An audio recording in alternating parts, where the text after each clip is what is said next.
একটা মানুষের কাছে মালাকুল মউত যখন আসে, সে নিজে চোখে মালাকুল মউতকে দেখতে পায়। বিশ্বনবী বললেন, লোকটা যদি ঈমানদার হয় তাহলে যেমন একটা শিশু তার মায়ের কোলে ঘুমিয়ে যায়, মালাকুল মউত তার আত্মাটাকে সহজ করে বার করে নেয়, সে বুঝতে পারে না। ওই জন্য দেখতে পাবেন কিছু লোক আছে হাসতে হাসতে মারা গেল, কথা বলতে বলতে চলে গেল, বেটির মাথায় হাত দিতে দিতে চলে গেল, স্ত্রীর সঙ্গে হাসতে হাসতে চলে গেল, পোতা পতিনের মাথায় হাত দিতে দিতে দাদু আমার চিরতরে বিদায় হয়ে চলে গেল। আল্লাহর নবী বলছেন, লোকটা ভালো লোক যদি হয় তা মালাকুল মউত তার আত্মাটাকে খুব সহজ করে বার করে নিয়ে যায়।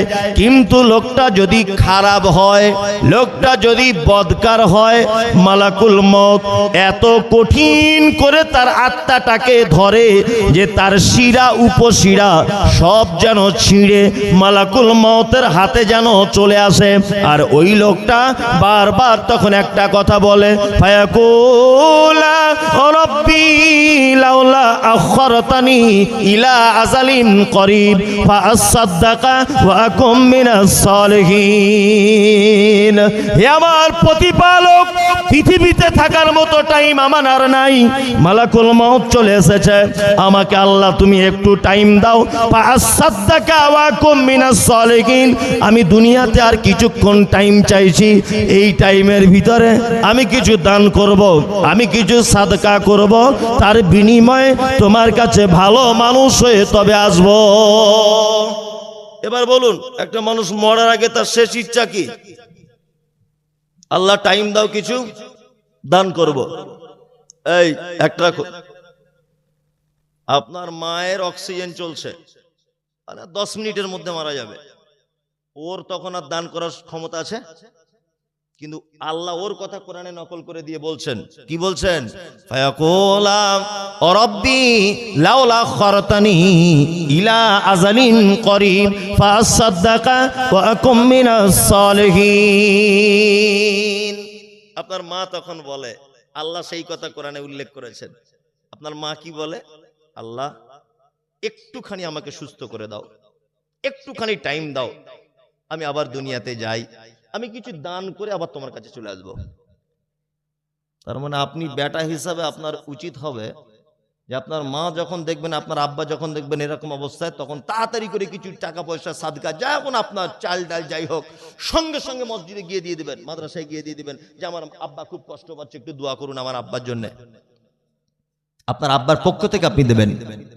কি বলছি বুঝতে পারছেন? হ্যাঁ, দান কত গুরুত্বপূর্ণ বোঝানো গেল গেল গেল চলুন তাহলে আল্লাহ সুবহানাহু ওয়া তাআলা বলছেন, পৃথিবীতে 3টে লোক আমার কাছে প্রিয়, যারা আমার রাস্তায় দান করে। আর একটা চমৎকার হাদিস বলতে আমার খুব মন চাইছে, হাদিসটা বলিয়ে দিই তাহলে। আচ্ছা, যারা আপনারা এখানে বসে আছেন, আল্লাহর নবীকে কেউ দেখেছেন? না।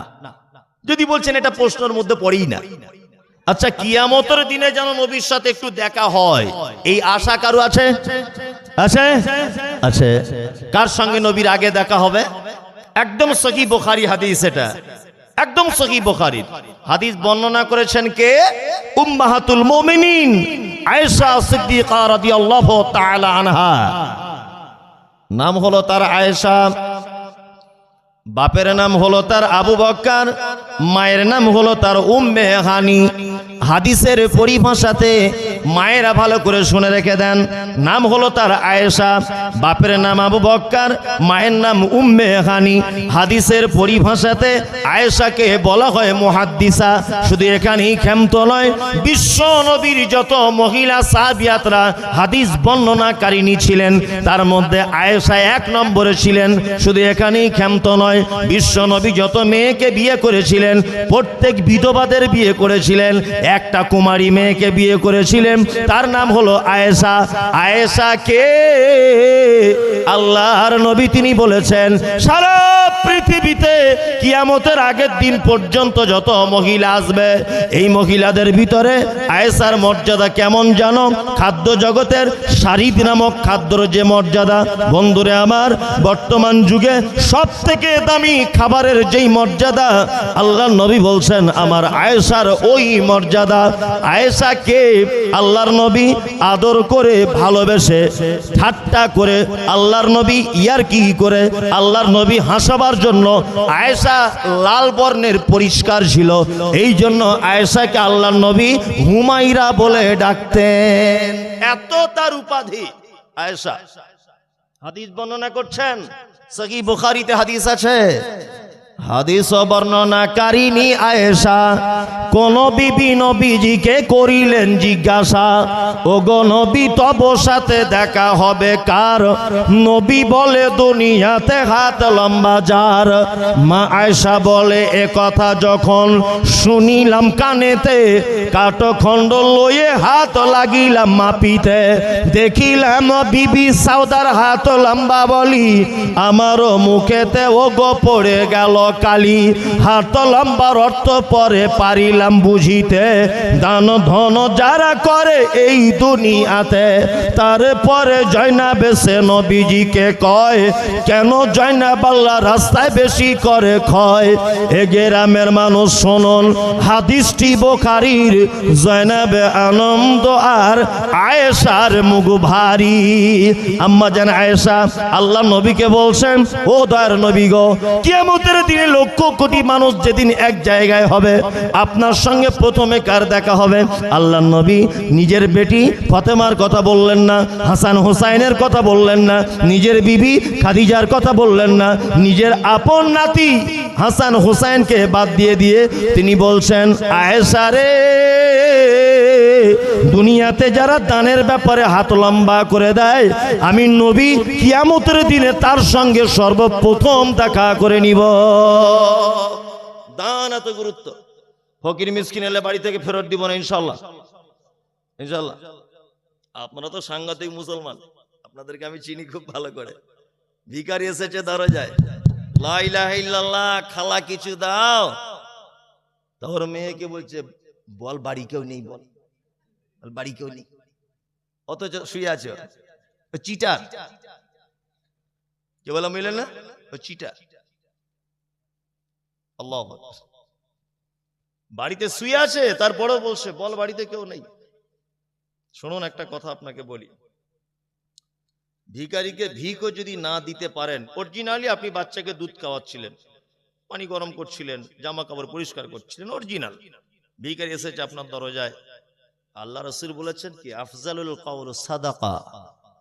তুমি ভিখারিকে উত্তম কথা বলেও যদি বাড়ি থেকে বিদায় জানাতে পারো, তো দান করে যে নেকি পেতে, ওই নেকি তোমার আমলনামাতে তুলে দেওয়া হবে। মিষ্টি করে বলো, খালা তুমি এসেছো, এমন টাইমে এসেছো না তুমি, আমার ছেলেকে একটু দুধ পান করাচ্ছিলাম, তুমি এক কাজ করো না, 5টা বাড়ি ঘুরিয়ে তবে আমাদের বাড়িতে এসো, আর না হলে এক কাজ করো, আগামী সপ্তাহে আসবে, তোমাকে 2 দিনের ভিক্ষা একসঙ্গে দিয়ে দেব। মিষ্টি কথা বলবেন, ভিখারি অসহায় দুস্থ মানুষদের পাশে দাঁড়াবেন। দান পৃথিবীর এক বড় বড় বড় আকারের মূল্যবান ইবাদত। এই যে আপনাকে প্রথমে বলেছিলাম, কুকুরকে পানি দান করে গিয়েছে কোথায়? জান্নাতে। ক্ষুধার্তকে খেতে দেবেন, দেখবেন আল্লাহ আপনার মালে বরকত দিবে। শুনুন, আপনার সংসারে বরকত আছে, এই তো শুধু আনছেন আর নেই, আনছেন আর নেই। আমি আমার গিন্নিকে মায়ের সাথে আনোয়ারা বলে ডাকি, মানে শুধু গেলেই বলবে এটা আনো ওটা আনো। সব বাড়ি একই অবস্থা, বরকত নাই মালে। বরকত আছে? বরকত নাই। কারণ কি? কারণ হচ্ছে আপনার স্ত্রী মাল জাল কি করে রান্না করতে হয় এগুলো বুঝেই না, ওই জন্য বরকত নাই। আমি একদম হাদিস দিয়ে আপনার স্ত্রীকে সংসার পরিচালনা করার দায়িত্বটা বলে দিচ্ছি, একটু শুনে যাক, কালকে থেকে বরকত হবে ইনশাআল্লাহ, হতেই হবে। এক, মায়েরা শুনবেন এগুলো, চালের বস্তায় 5 দিনের মতো রান্না করা চাউল আছে, তখন আপনার স্বামীকে বলবেন আবার চাউল কিনে আনো। তেলের বোতলে এখনো 2 দিন রান্না করা তেল আছে, আবার তেল কিনে ওই বোতলে ঢেলে দিতে হবে, তাহলে বরকত হবে। 2, বাজার থেকে আপনার স্বামী মাছ কিনে এনেছে 1 কেজি, পিস হিসাবে ধরলে হয়েছে 20 পিস ধরে নেন। বুদ্ধিমান স্ত্রী যদি হয়, মাসে বরকত যদি পেতে চাও, 4 পিস মাছ ভেজে ফ্রিজে রেখে দিতে হবে বা কাঁচা রেখে দিতে হবে। গোশ এনেছে 1.5 কেজি, অন্তত পক্ষে 250 গ্রাম হলেও রেখে দিতে হবে, তারপরে রান্না করতে হবে। বেগুন নিয়ে এসেছে 4 পিস, 3 পিস রান্না করো, 1 পিস রেখে দাও, বরকত হবে। 3, আপনার স্ত্রীকে বলবেন তরকারিতে একটু ঝোল বেশি রাখতে, যে কোনো তরকারিতে। যদি বলছেন হুজুর সব তরকারিতে ঝোল তো চলে না, যেগুলো চলে না ওগুলো রাখবেন না, যেগুলোতে চলে ওগুলো একটু বেশি করে রাখবেন, বরকত হবে।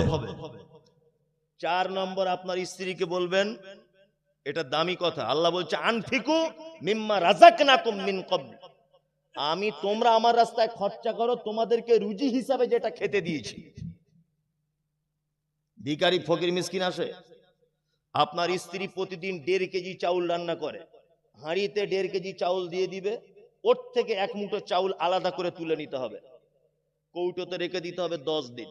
ভিখারি আসবে 10 দিনে ওই চালটা দিতে হবে তাকে, কারণ আল্লাহ কোরআনের শব্দ বলেছে আনফিকু মিম্মা রাযাকনাকুম, তোমরা খরচা করো তোমাদের খাবার জন্য যে রুজিটা আমি দিয়েছি তার থেকে খরচা করো।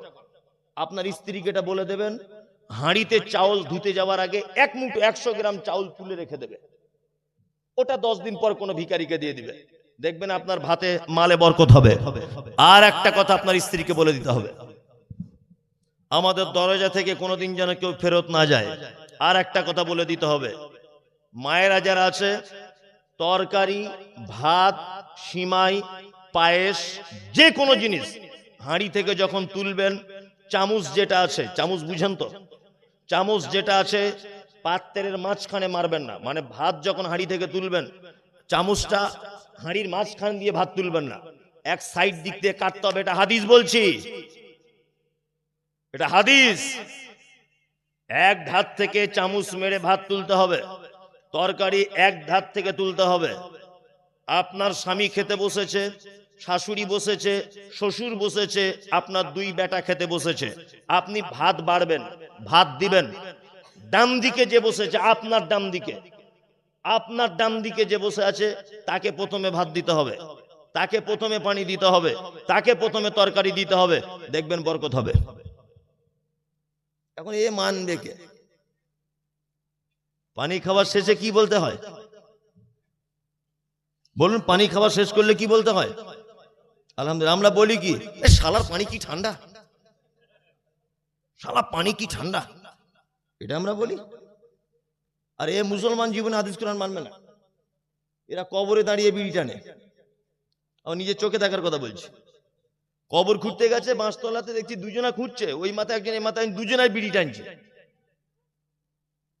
যে মুসলমান কবর খুঁড়তে গেলে বিড়ি টানে, তাকে হাদিস কোরআন দিয়ে বোঝানো যাবে? যাবে বলুন? যাবে না। তারপরেও বলতে হচ্ছে। 2, ওই যে আল্লাহ 3 জনকে ভালোবাসে, তার মধ্যে দান একটা। 2, ওয়াল কাযিমিনাল গায়জা, রাগ হলে রাগকে কন্ট্রোল করো। কি বললাম বুঝলেন? আর আপনার তো রাগ দেখাবার কোথাও ক্ষমতা নেই, বাড়ি বউটাকে ধরে ধরে মারেন, এত রাগ হয়ে যায় আপনার, তাই না? আর বাজারে যদি বিড়াল কামড়ায়, মানে ইঁদুর বার হলে দৌড়ায়, আর বউকে পেলে মারে। খবরদার, রাগকে কন্ট্রোল করবেন। রাগের পদ্ধতি বলে দিই, রাগ যখন বেশি হয়ে যাবে, দাঁড়িয়ে থাকা অবস্থায় থাকলে কি করবেন? বসে পড়তে হবে। আর বসে থেকেও যদি বাড়ে, তা বরফ দিয়ে দিতে হবে মাথায়। তখন কি বলতে হবে? আউযু বিল্লাহি মিনাশ শাইতানির রাজিম। কি বলতে হবে? আউযু বিল্লাহি মিনাশ শাইতানির রাজিম। রাগ হয়ে গেলে বসে পড়বেন, মনে থাকবে? এগুলো আমি হাদিস বলছি কিন্তু। 3, ওয়াল আফিনা আনিন নাস, অপরাধ করলে কেউ তাকে ক্ষমা করে দেবেন, প্রতিশোধ নেবেন না। আল্লাহু ইউহিব্বুল মুহসিনিন, আল্লাহ বলছেন নিশ্চয় আমি এই সৎকর্মশীলদেরকে খুব পছন্দ করি, খুব পছন্দ করি, আল্লাহ বলছেন এটা। তাহলে 3টে পছন্দ আল্লাহর কাছে ভালো কাজ বলে দিলাম। দান করবেন, 2, রাগ হলে কন্ট্রোল করবেন, 3, কেউ ভুল করলে তাকে ক্ষমা করে দিবেন। ইনশাআল্লাহ চেষ্টা করব। আচ্ছা, আমি আর একটা দুটো হাদিস বলবো নাকি? ওই বাবা 12টা বাজে তো, আবার কি?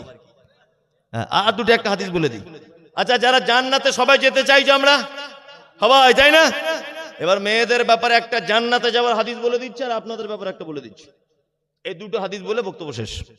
তো ওদেরটা আগে বলি, ওরা অনেকক্ষণ ধরে বসে আছে। দুটো হাদিস বলবো জান্নাতে যাওয়ার। আল্লাহ নবী সাল্লাল্লাহু আলাইহি ওয়াসাল্লাম বলেছেন, এই মায়েরা ভালো করে শুনুন, একটা নারী যদি 4টে কাজ করে জান্নাত চলে যাবে। আর শুধু জান্নাতে যাবে তা নয়, আল্লাহ নবী বলছেন যে কোনো দরজা দিয়ে ঢুকতে পারবে। পৃথিবীতে কারুর জন্য এই অফার আল্লাহ রসুল দেয়নি। আল্লাহ রসুল বলেছেন জান্নাতের যে কোনো দরজা দিয়ে ঢুকতে পারবে। এক, আল মারআতু ইযা সাল্লাত খামসাহা, 5 ওয়াক্ত নামাজ পড়বে। আপনার স্ত্রী নামাজ পড়ে? পড়ে? গিন্নিরা নামাজ পড়ে? পড়ে না তো? পড়ে না, পড়ে না। ওই জন্য আমি হয়তো নিজেই পড়ে না, এটা একটা ব্যাপার আছেই। তারপরেও আমি একটা জিনিস দেখেছি, এগুলো আসলে আমাদের দোষ নয়, এগুলো আমাদের দোষ নয়, দোষ আমরা মেন জায়গাতে করেছি। এই যে বউরা নামাজ পড়ছে না, সংসারে অশান্তি, সব সময় খাই আনো এই করো, হাবি যাবি সংসার হয়, কারণ কি? কারণ আছে। মুহাম্মদ সাল্লাল্লাহু আলাইহি ওয়াসাল্লাম বলেছেন তুনকাহুল মারআতু লি 40, একটা নারীকে 4টে গুণ দেখে বিয়ে করো। একটা মেয়েকে কটা গুণ দেখে বিয়ে করতে হবে? 4টা। এক, মেয়েটা সুন্দরী কিনা দেখো, সুন্দরী বিভিন্ন চোখে বিভিন্ন রকম হতে পারে। 2, সম্পদ আছে কিনা দেখো, এটা আগেকার দিনে চলতো, এখন চলবে না। কি বললাম বুঝলেন? এখনো দেখবেন সম্পদ আছে কিনা। 3, তার বংশ ভালো কিনা দেখবেন। 4, তার ভিতরে ইমানদারিতা আছে কিনা দেখবেন। 4টে গুণ হলো। এইবার আল্লাহ রাসূল বলছেন ফাজফার বিজাতিদ দ্বীন, শোনো, মেয়েটার দাঁত যদি একটু উঁচু হয় সমস্যা নেই, ও যদি হালকা একটু টেড়া হয় সমস্যা নেই, সাইজে যদি একটু ছোট হয় সমস্যা নেই, ওর বংশ যদি খারাপ হয় সমস্যা নেই, ওর টাকা পয়সা যদি না থাকে, ওর বাপ যদি ভ্যান চালক হয় সমস্যা নেই। আল্লাহ রাসূল বলছেন মেয়েটার ভিতরে যদি তুমি দেখো যে আল্লাহওয়ালি মেয়ে, তাহলে অবশ্যই তোমার বেটার বৌমা হিসাবে আগে ওকে প্রাধান্য দাও। যদি ওকে প্রাধান্য না দাও সমাজে ফিতনা সৃষ্টি হবে। আল্লাহর নবী এই কথা বললেন।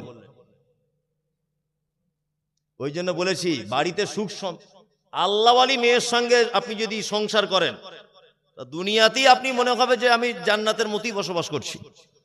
আর যদি হয় হস্তিনী মেয়ে, তাহলে মনে হবে যে ঘরের ভিতরেই কবর করে রাতে শুয়ে থাকি। ওই জন্য কি কাজী নজরুল কি বলেছেন, দেখিতে পলাশ ফুল অতি মনোহর, গন্ধবিনে সবে তারে করে অনাদর, যে ফুলের সৌরভ নেই কিসের সে ফুল, কদাচ তাহার মনে মজে না বুলবুল। কাজী নজরুল বলছেন পলাশ ফুল দেখতে খুব সুন্দর, কিন্তু বাজারে বিক্রি হয় না। আর গোলাপ ফুল কি একটা ডে আছে, ওইসব ছেলে মেয়েকে দেয়। একটা গোলাপ ফুল 2000-4000 টাকা আমি দেখেছি কলকাতার মার্কেটে বিক্রি হয়। শুধু নিয়ে একবার একটা মেয়েকে দেবে 2-4 হাজার টাকা দাম। গোলাপ এত দাম কেন? দেখতেও সুন্দর, ওর গুণও আছে, এই জন্য দাম বেশি। ওই জন্য যে মহিলাদের ভিতরে গুণ বেশি, অর্থাৎ ইসলামিক গুণ, অবশ্যই তাকে স্ত্রী হিসাবে প্রাধান্য দিতে হবে আগে। তাছাড়া আপনি বিয়ের পরে তাকে নামাজ পড়া ধরাতে অত সহজ নয়। অন্ততপক্ষে আপনি যা পারবেন করেন, আপনার বউটাকে অন্তত বলুন যে তুমি নামাজটা পড়ো, আমি 4 দিন পরে ধরবো। অন্তত দুজনে একটু কম্প্রোমাইজ করে নামাজটা পড়ুন। মুহাম্মদ সাল্লাল্লাহু আলাইহি ওয়াসাল্লাম বলছেন একজন নারী জান্নাত যাবে, আল মারআতু ইযা সাল্লাত খামসাহা, 5 ওয়াক্ত নামাজ পড়বে। 2, অসামাত শাহরাহা, 1 মাস রোজা রাখবে। মেয়েদের বলে দিই, 1 মাসে নামাজ পড়বে 25 দিন, 27 দিন, 23 দিন, বাকি দিন ছুটি। বুঝে নেন আপনারা, রমজান মাসে যদি আপনি অসুস্থ হন, রোজা কাজা করে নিতে হবে, মাপ নেই, নামাজ মাপ। 3, অতাআত বালাহা, স্বামীর সেবা করতে হবে। স্বামীর কথা মিঠা লাগলেও সেবা করে যেতে হবে, তিতো লাগলেও সেবা করে যেতে হবে। ও মারলে ওর সেবা করতে হবে, ও আদর করলে ওকে সেবা করতে হবে, ওর সেবা করতেই হবে যে কোনো মূল্যে। তবে ওই যে সারা জীবন সেবা করে যাবে তা নয়। আল্লাহ নবী আপনাকে একটা ফাঁসিয়ে দিয়েছেন একটা কথা বলে, কি আল্লাহ নবী সাল্লাল্লাহু আলাইহি ওয়াসাল্লাম বলেছেন ওই পুরুষ মানুষ আল্লাহর নিকটে উত্তম যে পুরুষ মানুষ তার স্ত্রীর কাছে উত্তম স্বামী। আমি মুহাম্মদ সাল্লাল্লাহু আলাইহি ওয়াসাল্লাম আমার স্ত্রীদের কাছে আমি উত্তম স্বামী। না নেবার ঠেকান। আপনি আল্লাহর কাছে ততক্ষণ ভালো হতে পারবেন না যতক্ষণ আপনার স্ত্রী সার্টিফিকেট না দিচ্ছে যে আপনি ভালো লোক। তবে ওর কাছে সার্টিফিকেট পাওয়া বড় কঠিন, কঠিন না? খুব কঠিন। মেয়েরা যারা আছেন স্বামীর প্রতি যত্নশীল হবেন। হ্যাঁ, ও যদি কালো পছন্দ করে তো আপনি আজ থেকে কালোটাই পছন্দ করতে শুরু করুন। ও লাল কালার পছন্দ করে, আপনার পছন্দ নয়, তবুও বলুন তোমার পছন্দ আমার আলহামদুলিল্লাহ। ও মোটা ভাত পছন্দ করে, আপনি বলুন আলহামদুলিল্লাহ। হ্যাঁ, কম দামের ব্লাউজ এনে দিয়েছে, বলুন আলহামদুলিল্লাহ। তুমি যখন পছন্দ করে দিয়েছো আর কোনো কথাই নেই। কি বললাম বুঝলেন?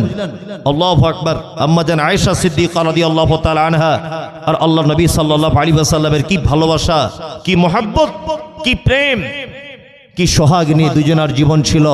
তাদের বাড়িতে ফ্রিজ ছিল না, টিভি ছিল না, তাদের বাড়িতে ওয়াশিং মেশিন ছিল না, তাদের বাড়িতে শোকেস আলমারি খাট কিছুই ছিল না।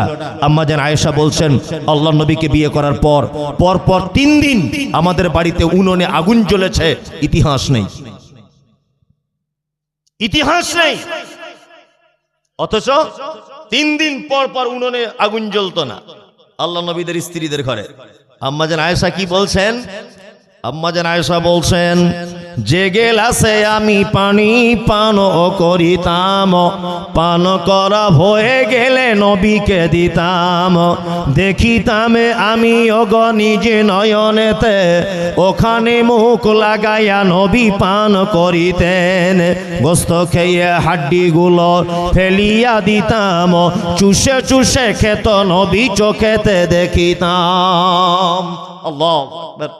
আম্মা জান আয়েশা নিজে বর্ণনা করছেন কি, যে গেলাসে আমি পানি পান করিতাম, পান করা হয়ে গেলে নবীকে দিতাম, দেখিতাম আমি ওগ নিজে নয়নেতে, ওখানে মুখ লাগাইয়া নবী পান করিতেন। আম্মা জান আয়েশা বলছেন, আমি আর আল্লাহর নবী দুজনা দস্তরখান পেতে ভাত খেতে বসেছি, আমি পানি পান করেছি, গ্লাসটা রেখে দিয়েছি, আর আমি আর চোখে দেখেছি আমি যে জায়গাটায় গ্লাসে মুখ লাগিয়েছি আল্লাহর নবী ওই জায়গাটায় মুখ লাগিয়ে তিনি পানি পান করতেন। আম্মা জান আয়েশা বলছেন, গোস্ত খেয়ে হাড্ডিগুলো ফেলিয়া দিতাম, চুষে চুষে খেত নবী চোখেতে দেখিতাম। আমি অল্প বয়সের মেয়ে, আমাদের বাড়িতে কোনোদিন গোস্ত রান্না হতো না, যদি কেউ কখনো হাদিয়া দিয়ে যেত আমি যেমন করে ভালো হয় তেমন করে রান্না করতাম আল্লাহর নবীর জন্য। আল্লাহর নবী দিনের কাজ করে যখন বাড়িতে আসছেন, স্বামী স্ত্রী দুজনা খেতে বসেছি, আমি গোস্তটা খেয়েছি, হাড্ডিটা দস্তরখানে ফেলে দিয়েছি। আল্লাহর নবীকে নিজের চোখে দেখেছি, আমার আঁটু হাড্ডিটা যেটা দস্তরখানে ফেলে দিয়েছি, আল্লাহর নবী ওই হাড্ডিটা আবার তুলে নিয়ে নিজে মুখের ভিতরে দিয়ে চিবিয়ে চিবিয়ে রস বার করে তিনি খেতেন। এত ভালোবাসতেন তিনি, এত ভালোবাসা ছিল স্বামী স্ত্রীর। আপনার স্ত্রী মায়েরা যারা আছেন অল্পতে সন্তুষ্ট হবেন, অল্পতে। আপনি তো বুঝতে পারছেন দুর্মূল্য বাজারে কত মাল জালের দাম, ও যেমন আনবে আলহামদুলিল্লাহ, আলহামদুলিল্লাহ, যা কিছু আপনার জন্য আলহামদুলিল্লাহ। কোনোদিন অভিযোগ করবেন না, তাহলে পরকাল হারিয়ে ফেলবেন আপনি। কোনোদিন ওর উপরে কথা বলতে যাবেন না, ওকে ভালোবাসুন, শ্রদ্ধা করুন।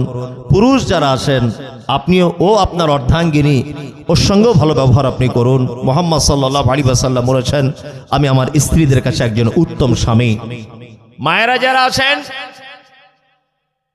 3 নম্বরে কাজ হচ্ছে আতাত বালাগা, স্বামীর বেশি করে সেবা যত্ন করবেন, তার কথা শুনবেন। 4 ওয়াহসানা ফারজাহা, লজ্জার স্থানে হেফাজত করবেন, পর্দা করবেন।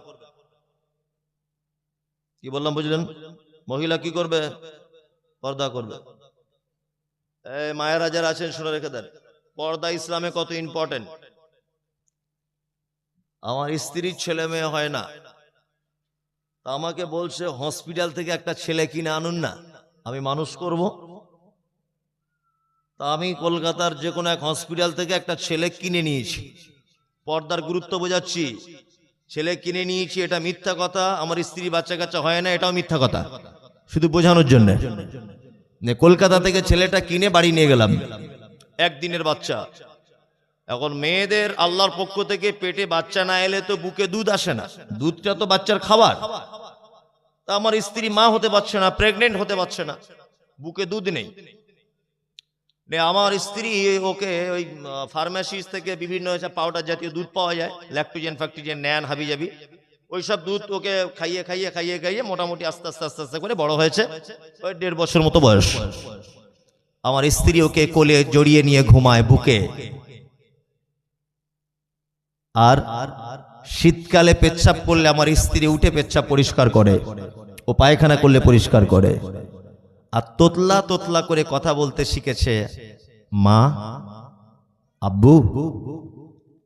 4 বছর 5 বছর হলো। আমি যদি কোনোদিন আমার ওই ব্যাটাটার উপরে কথা বলি তো আমার স্ত্রী আমাকে তেড়ে আসে, আপনি আমার ছেলের উপরে কথা বলবেন না, এত মহব্বত।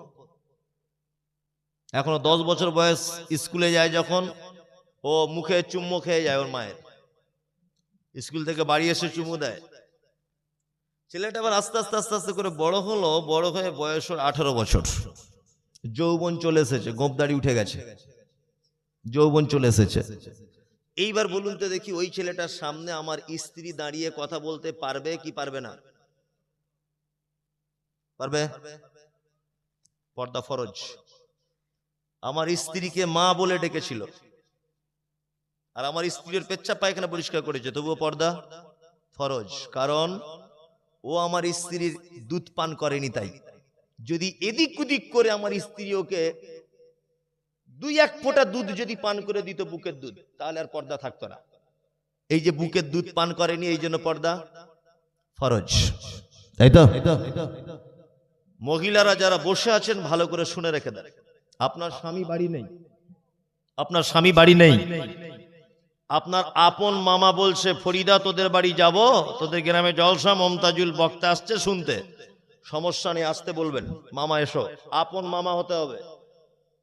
2, আপন চাচা বলছে মাসকুরা যাব, বলবেন আসো।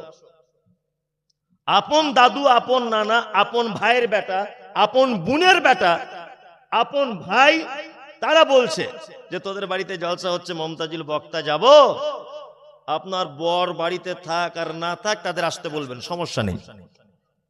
কিন্তু আপনার খালু ফোন করে বলছে, হারো হাবিবা, তোমাদের গ্রামে নাকি জলসা, তা যাব। খালু যখন ফোন করবে তখন বলতে হবে, না, রেড সিগন্যাল, তোমার সাথে আমার পর্দা ফরজ। মামার মোটর সাইকেলে করে কালিয়াচকে যেতে পারেন দরকারে, খালুর মোটর সাইকেলে যাওয়া যাবে না, হারাম। আমরা বলি খালু আব্বা, বলি না? না, ও তোমার আব্বা হলো কি করে? ও তো পরের ছেলে, তোমার খালার সাথে বিয়ে হয়েছে বলুন, কারুর সাথে রক্তের সম্পর্ক আছে? রক্তের সম্পর্ক আছে না। খালুর সামনে পর্দা ফরজ। আপন মামার সঙ্গে ইচ্ছা করলে চিড়িয়াখানা বেড়াতে যেতে পারেন, সমস্যা নেই।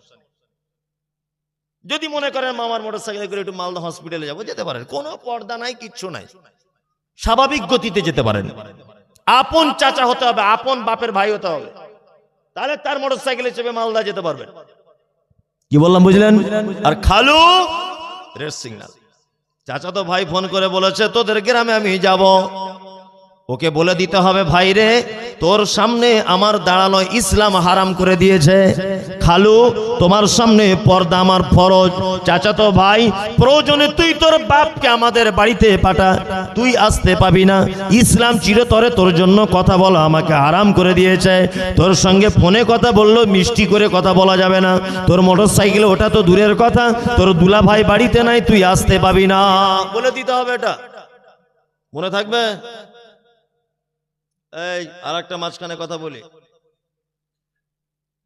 নতুন বউ বাড়ি আছে, 3 মাস হয়েছে, তো দরজাতে, এটা কি ইয়ে সুজাপুরে শামিমার বিয়ে, শামিমা বলে একটা মেয়ের বিয়ে হয়েছে এই ঘরটায়? বলছে হ্যাঁ। তোমার বাড়ি কোথায়? বলছে আমার বাড়ি তো ফারাক্কাতে। আচ্ছা আচ্ছা, তুমি শামিমার কে হও? না, আমি শামিমার মামা হই। তখন শাশুড়ি বলছে, শামিমার যদি মামা হয় তাহলে আমাদের বিয়াই হচ্ছে, তাহলে বিয়ে সাহেব আসুন, আসুন তাড়াতাড়ি ঘরের ভিতরে আসুন। শামিমা আবার দরজা খুলে দেখতে পেয়েছে ওর মামাকে। আরে মামা, আসসালামু আলাইকুম। ওয়ালাইকুম আসসালাম, বসুন বসুন বসুন বসুন বসুন। পাশাপাশি বসে আছে মামা ভাগনা দুজনা, গুরুত্বপূর্ণ কথা কত দেখো নে। শামিমার শাশুড়ি বলছে, হাগো বৌমা, দুটো ডিম টিম সিদ্ধ করে দাও, নতুন কুটুম। ও চা ডিম সিদ্ধ টিদ্ধ দিয়েছে। এবার ওর শাশুড়ি স্বামীমাকে জিজ্ঞেস করছে, হা গো বৌমা, তোমার এই মামাটা কি বিয়ে দিতে আসেনি? বিয়ের দিনে কই দেখতে পাইনি, আর তারপরেও তো একবার দেখতে পাইনি। স্বামীমা তখন বলছে, মা আসলে মামা বলতে এই লোকটা আমাদের গ্রামে কাপড়ের ফেরি করে, আর 30 বছর করছে, তা আমার মা ওকে ভাই পাতিয়েছে, সেই হিসাবে আমি ওকে মামা বলি। তোমার এই মামার পাছার চামড়া তুলতে হবে, সঙ্গে সঙ্গে সঙ্গে সঙ্গে পাছার চামড়া তুলে দিতে হবে, কুঞ্চি দিয়ে মেরে। পাতানো মামা চলবে না, পাতানো খালু চলবে না, পাতানো ভাই চলবে না, পাতানো কুটুম চলবে, পর্দা ফরজ, মানে থাকে জানো এটা। বাপের বন্ধু বলে তাকে আমি আঙ্কেল বলে ডাকি, পর্দা ফরজ, মনে থাকে জানো এটা। কি বললাম বুঝলেন? হ্যাঁ, খুব হুঁশিয়ারি। পাতানো কুটুম মানে নকল কুটুম তৈরি করে সম্পর্ক দিয়ে তার সঙ্গে বেশ গল্প করা, কোথাও যাওয়া একদম চলবে না। বলছো ওকে আমি ছোটবেলা থেকে ভাইয়ের চোখে দেখি। তোমাকে কে ভাইয়ের চোখে দেখতে বলেছে? হে, তুমি জানো তোমার ভাই তোমার সর্বনাশ করে দিয়ে চলে যাবে? তুমি ওকে ভাইয়ের চোখে দেখতে যাচ্ছ? একদম নয়। হামওয়ালুল মউত, আল্লাহ নবী সাল্লাল্লাহু আলাইহি ওয়াসাল্লাম বলছেন, মউতকে দেখে, মৃত্যুকে দেখে তুমি যেমন ভয় করো, দেওর তার ভাবিকে দেখে ততটা ভয় করবে, ভাবি তার দেওরকে দেখে ততটা ভয় করবে। একটা মানুষ মৃত্যুকে দেখে যতটা ভয় করে। মহিলাদের 4টে ভালো কাজ বললাম। 1, 5 ওয়াক্ত সালাত আদায় করবেন সময়ে। 2, 1 মাস রোজা রাখবেন সুস্থ থাকলে। 3, স্বামীর সাথে ভালো ব্যবহার করবেন। 4, লজ্জাস্থানে হেফাজত করবেন, পর্দা করে থাকবেন, নিজেকে একটু ঢেকে রাখবেন, আপনি খুব মূল্যবান। আল্লাহ রাসূল তারপরে বলছেন, ফাতাদখুল মিন আইয়াবুল জান্নাতি 7, জান্নাতের 8টা দরজার যে কোনো দরজা দিয়ে ওই নারীটা প্রবেশ করবে, কেউ ওকে বাধা দেবে না, কেউ বাধা দিবে না। এবারে নারীদের বলা হয়ে গেল, আপনাদেরকে আমি 5টা ভালো কাজ বলছি। আমি কিন্তু শুধু ভালো কাজেরই হাদিস বলছি আর কোরআনগুলো বললাম ভালো কাজ। প্রথমেই বলেছি ভালো মানুষকে আল্লাহ তাআলা বলেছেন ভালো মানুষ তারা যারা ঈমান আনার পরে ভালো কাজ করে। তা আমি শুধু ভালো ভালো আমলের হাদিস বলছি কিনা? আর একটা হাদিস বলে